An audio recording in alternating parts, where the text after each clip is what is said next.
There are no longer any states in the U.S. showing a downward trend of new coronavirus cases, painting a daunting picture of what might be to come. 26 states are going in the wrong direction, and 15 states saw their highest 7-day averages. North Dakota saw its highest number of new cases yet. 10 states are reporting record-high hospitalizations, and the death toll yesterday was 933, higher than in recent days and weeks. Joining us now to discuss is William Haseltine. He's a former professor at Harvard Medical School. So I have to ask you, President Trump earlier today was asked if he could do it all over again, would he change anything about his handling of the coronavirus pandemic? He said, not much. Your response? That's a terrible response. There's a lot that can be done. If you look around the world, there's some countries like China, New Zealand, Taiwan that have no COVID at all. Or a country like China has 11 cases, not 60,000 cases a day. Australia, New Zealand, and Taiwan have got it very close to zero. Leadership makes a difference. And unfortunately, he hasn't exerted that role. He could have done a lot more. At best, he could have kept silent and at least he could have kept silent and let the public health authorities speak. But he's not done that. He's countermanded the best advice of our public health authorities. So rather than helping to control the epidemic, he has done the opposite.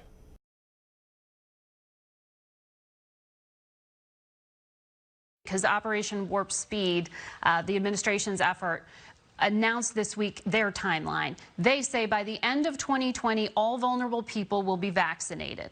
By the end of January, all seniors will be vaccinated. By March or April 2021, they should be able to vaccinate any American. And the head of this, Dr. Mansef Slaoui, said he's confident by June, everyone in the U.S. should be immunized. Is that realistic?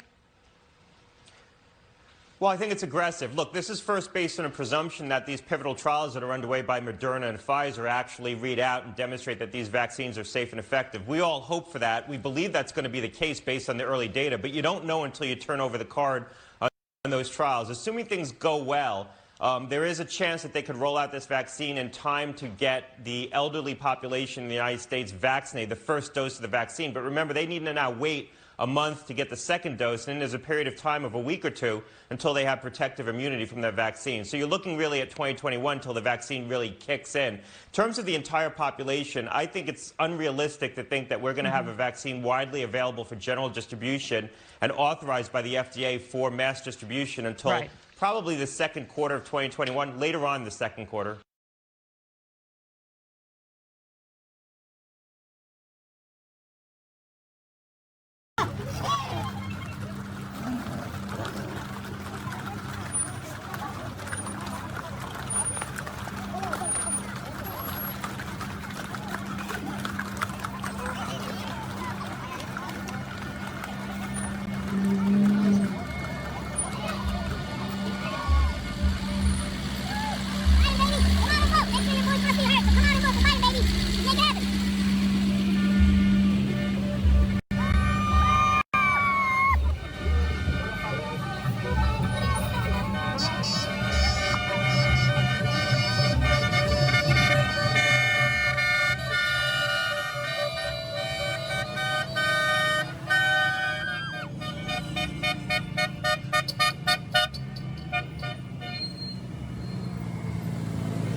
But you notice the fake news now, right?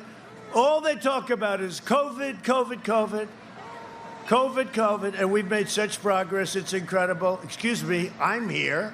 I'm here.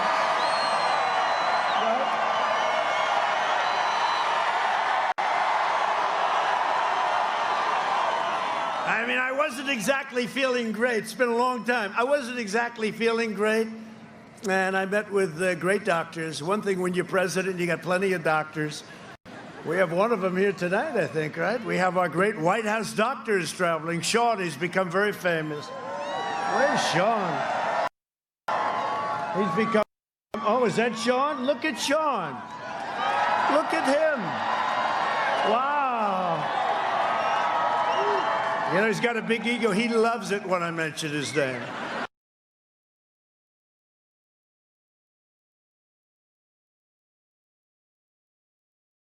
The United States hitting a new single-day high of coronavirus cases on Thursday, recording more than 88,000 new infections.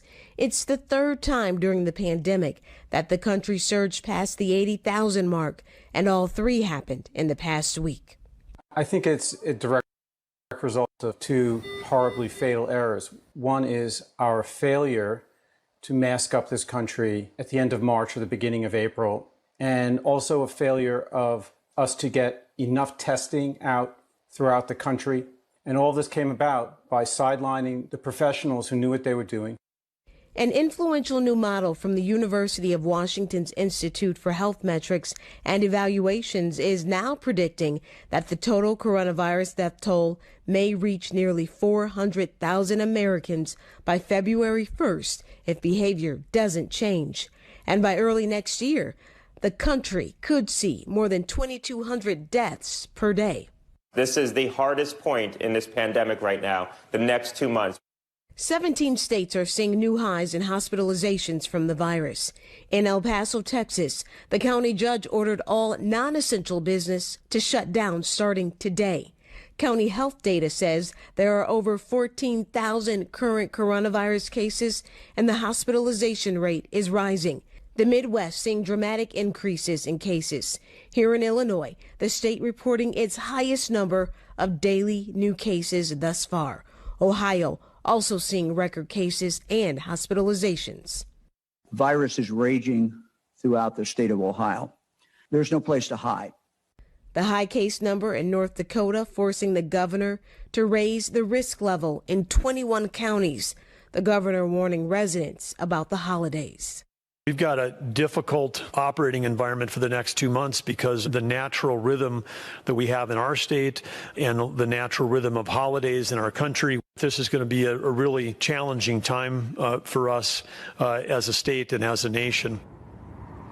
Tough time for everyone. 17 states reporting positivity rates above 10%. Among those 17, 8 states topping a positivity rate of 20%. And here's something else for you. Yesterday alone, 971 people died in one day. And health experts here in the Midwest say as we see hospitalizations go up and more new cases, that's likely an indicator of what is to come.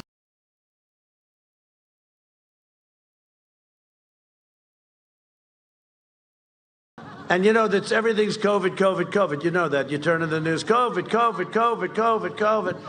And, you know, cases are up. Why are cases up? Because we test more than anybody in history. I mean, we have tests on top of tests. We'd like another test. We got 19 different versions. And we test much more than India. They have 1.5 billion people. And many countries don't test at all. Many countries don't test at all. But we test more. But deaths are way down. And where people are getting better. But I'm an example of it. My wife is an example of it. First lady. And Barron Trump, young, you know, very young, 14. He's my very tall 14-year-old boy. I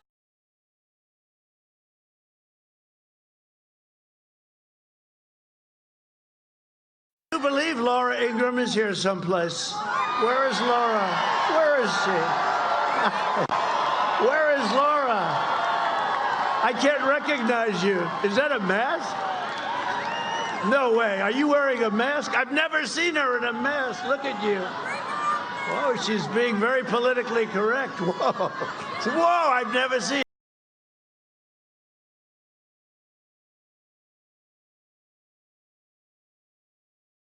There will be no school, no graduations, no weddings, no Thanksgiving, no Christmas, no 4th of July, no Easter, no nothing. There will be no future for America's youth.